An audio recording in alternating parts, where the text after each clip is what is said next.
Assalamualaikum warahmatullahi wabarakatuh. Mahasiswa Fakultas Jurusan Akademi Akuntansi Indonesia Universitas Eka Sakti Padang.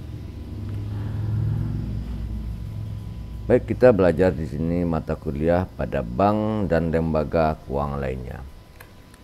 Bersama saya Zulhendra SE, MKOM.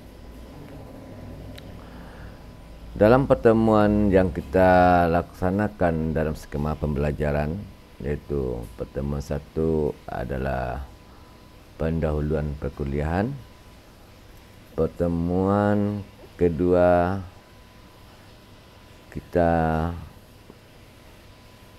membahas tentang sistem moneter. Di materi pokoknya kita akan menerangkan sistem moneter merupakan lembaga atau institusi yang dapat menciptakan uang kertas, bisa juga di uang giral dan kuasai yang termasuk dalam sistem moneter. Nanti kita akan pelajari di sini bagaimana kebijakan satu otoritas moneter. Kemudian pada pertemuan ketiga kita membahas tentang uang yang kita pergunakan dalam sehari-hari kita, yang sangat kita butuhkan, di mana kapanpun sangat kita butuhkan, yang dinamakan uang. Di sini kita akan belajar pengertian uang, kemudian kriterianya uang, kemudian jenis-jenis uang, sejarah jenis uang yang di Indonesia. Di sini kita udah mulai nanti kegiatan pembelajaran, adanya soal untuk didiskusikan. Kemudian pertemuan keempat menjelaskan lingkup lembaga keuangan bank. Di sini kita akan mempelajari pengertian bank, sejarah bank, kemudian jenis-jenis bank dan kegiatan bank, izin pendirian dan bentuk hukum bank, jenis-jenis kantor bank, penilaian kesehatan bank, pembinaan dan pengawasan bank, rahasia bank dan sanksi administratif. Juga kegiatan pembelajaran kita melaksanakan soal dan diskusi. Pada pertemuan kelima kita pada materi pokoknya kita mempelajari sumber-sumber bank. Di sini akan kita pelajari pengertian sumber-sumber dana bank, kemudian simpanan giro, demand deposit, kemudian simpanan tabungan saving deposit, kemudian simpanan deposito time deposit. Juga yang sama kita melakukan soal dan diskusi.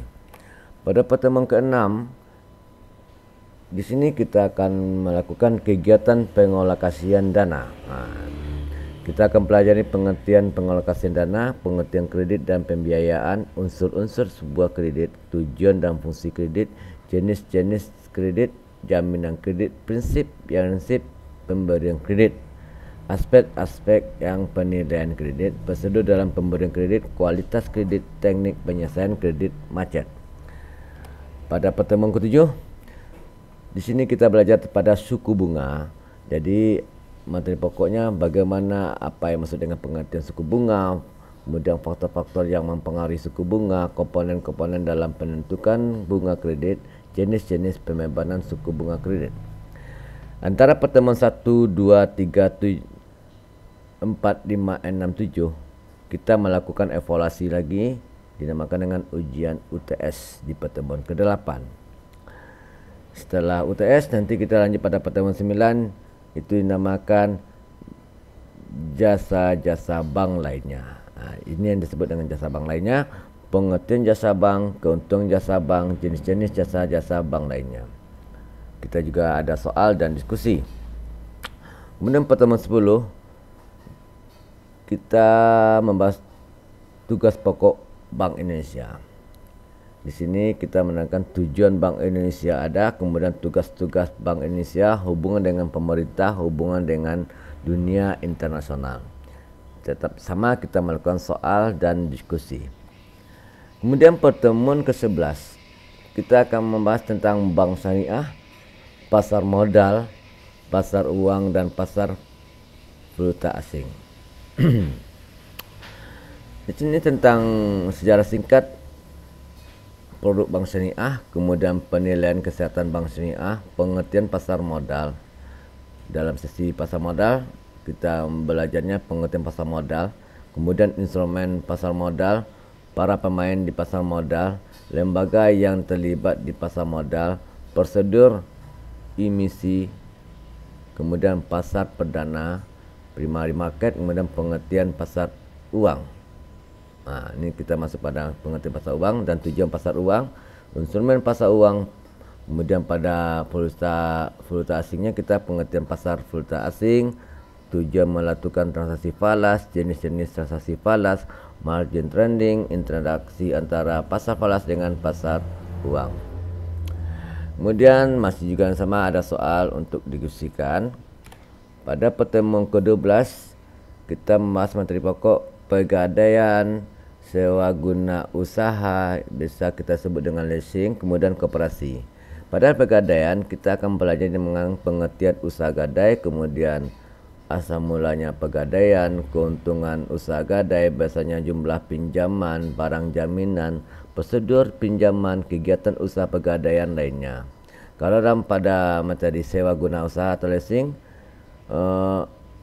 ketentuan mengenai leasing, pihak-pihak yang terlibat kegiatan leasing, jenis-jenis perusahaan leasing, perjanjian leasing, biaya-biaya yang dikeluarkan, prosedur permohonan leasing, sanksi-sanksi pengertian, kemudian pengertian koperasi simpan pinjaman. Tentang koperasi, ya kita lanjut pada koperasinya, tentang koperasi simpan pinjam, sumber-sumber dana koperasi, jenis-jenis koperasi, keuntungan koperasi, pendirian koperasi. Kemudian kita juga membahas dengan soal dan diskusi. Lanjut pada pertemuan ke-13. Di sini materi pokok kita adalah perusahaan asuransi dan anjak piutang. Itu dua materi. Kemudian ada perusahaan asuransi, kemudian anjak piutang. Kita akan belajar juga sama pengertian asuransi. Apa sih asuransi tersebut? Bagaimana perkembangan asuransi di Indonesia, jenis-jenis asuransi, keuntungan asuransi, prinsip-prinsip asuransi, jenis-jenis dan risiko. Kemudian pada anjak piutang kita juga mengerti apa sih anjak piutang, kegiatan anjak piutang, pihak-pihak yang terlibat dalam fasilitas yang diberikan, kemudian jasa-jasa dan biaya yang diberikan, kemudian keuntungan anjak piutang. Pada pertemuan ke-14 itu namanya lagi modal ventura. Di sini kita akan mempelajari tentang teknik pengertian modal ventura, landasan hukum untuk mendirikan modal ventura, tujuan pendirian modal ventura, kemudian keuntungan yang diperoleh, jenis pembiayaan modal ventura, sumber-sumber dana modal ventura. Juga ada di sini soal dan diskusi. Pada pertemuan 15 itu namanya lagi lembaga keuangan internasional. Di sini kita belajar tentang Bank Dunia, World Bank, kemudian International Monetary Fund, artinya IMF, kemudian Bank Pembangunan Asia atau lagi sebut dengan ASEAN, kemudian Development Bank. Jadi ada lagi namanya Bank Pembangunan Islam. Nanti itu yang kita akan bahas. Kemudian yang terakhir adalah otoritas jasa keuangan.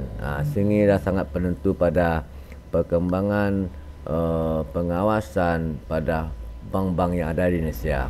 Di sini akan kita mempelajari pengertian pengawasannya, peranan otoritas jasa keuangan, artinya penting otoritas jasa keuangan, dasar pembentuk otoritas jasa keuangan, ruang lingkupnya, pengaturan dan struktur organisasi otoritas jasa keuangan, nilai strategis otoritas jasa keuangan, perlindungan konsumen dan masyarakat, anggaran akuntabilitas, pelaksanaan tugas, hubungan kelembagaan penyelidikan dan pemindanaan kegiatan otoritas jasa keuangan. Beberapa tindakan otoritas jasa keuangan, kode-kode etik otoritas jasa keuangan. Di sini kan kita pelajari pada sesi pertemuan ke-16. Itu tuh tentang OJK. Sering kita sebut-sebut nampak di bank namanya bank di bawah pengawasan OJK.